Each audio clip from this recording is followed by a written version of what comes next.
بسم اللہ الرحمن الرحیم۔ اللہم صلی علی محمد وعلی آل محمد۔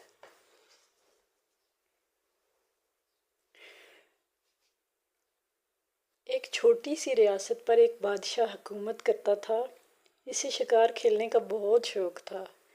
ایک روز بادشاہ اپنے سپاہیوں کے ساتھ شکار کھیلنے نکلا۔ راستے میں اسے ایک آدمی نظر آیا جو لکڑیاں کاٹ رہا تھا۔ قریب ہی ایک گدھا بندھا ہوا تھا۔ ایک جھونپڑی بھی نظر آ رہی تھی۔ بادشاہ یہ دیکھ کر حیران ہوا کہ اس غریب کی جھونپڑی بہت چھوٹی سی ہے اور اس میں صرف ایک آدمی ہی لیٹ سکتا تھا۔ بادشاہ کچھ دور تک گیا تو اچانک تیز آندھی اور طوفان شروع ہو گیا۔ بادشاہ نے سوچا کیوں نہ آج رات میں اس آدمی کے ساتھ اس کی جھونپڑی میں گزاروں۔ اس لیے اس نے اپنے سپاہیوں سے فوراً واپس جانے کا مشورہ دیا، لیکن بادشاہ نے کہا تم سب چلے جاؤ، میں تو اس آدمی کی جھونپڑی میں رات گزاروں گا۔ یہ سن کر تمام سپاہی حیران رہ گئے۔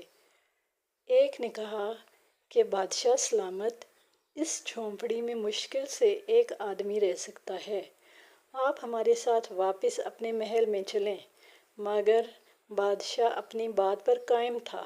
اس نے کہا کہ تم سب کل صبح سویرے آ جانا، میں یہ دیکھنا چاہتا ہوں کہ غریب آدمی اپنی زندگی کیسے گزارتا ہے، اس لیے آج رات میں اس کے ساتھ گزاروں گا۔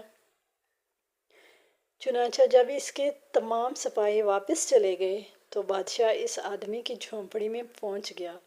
وہ آدمی بہت خوش مزاج اور مہمان نواز تھا۔ اس نے بادشاہ کا بھرپور استقبال کیا۔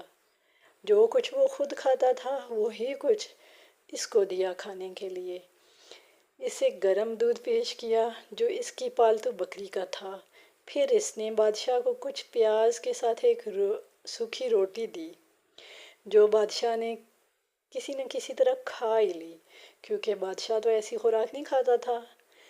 پھر اس نے بادشاہ کے سونے کا انتظام کیا۔ چونکہ جھونپڑی میں صرف ایک بستر تھا، اس لیے اس نے کیا کیا کہ اس نے اپنا بستر بادشاہ کو دے دیا اور خود باہر گھاس پر اپنے گدھے کے قریب سو گیا اور بادشاہ کو بستر پر لٹا دیا۔ پوری رات بادشاہ کو نیند نہیں آئی، کیونکہ اسے اپنے محل کے نرم گرم بستروں پر سونے کی عادت تھی۔ صبح اس نے اس آدمی سے پوچھا آخر تم شہر میں کیوں نہیں رہتے، اس جھونپڑی میں کیوں رہتے ہو؟ اس آدمی نے کہا بادشاہ سلامت، میرے پاس اتنے پیسے نہیں ہوتے کہ میں شہر کے کرائے برداشت کر سکوں، اس وجہ سے ادھر رہنے پر مجبور ہوں، کیونکہ یہاں تو ظاہر کرایہ نہیں دینا پڑتا۔ بادشاہ کو یہ سن کر بہت دکھ ہوا۔ اس نے فوراً اپنے محل میں ایک کمرہ اسے مفت دینے کا حکم دیا اور شاہی خزانے سے اس کے لیے ماہانہ وظیفہ بھی جاری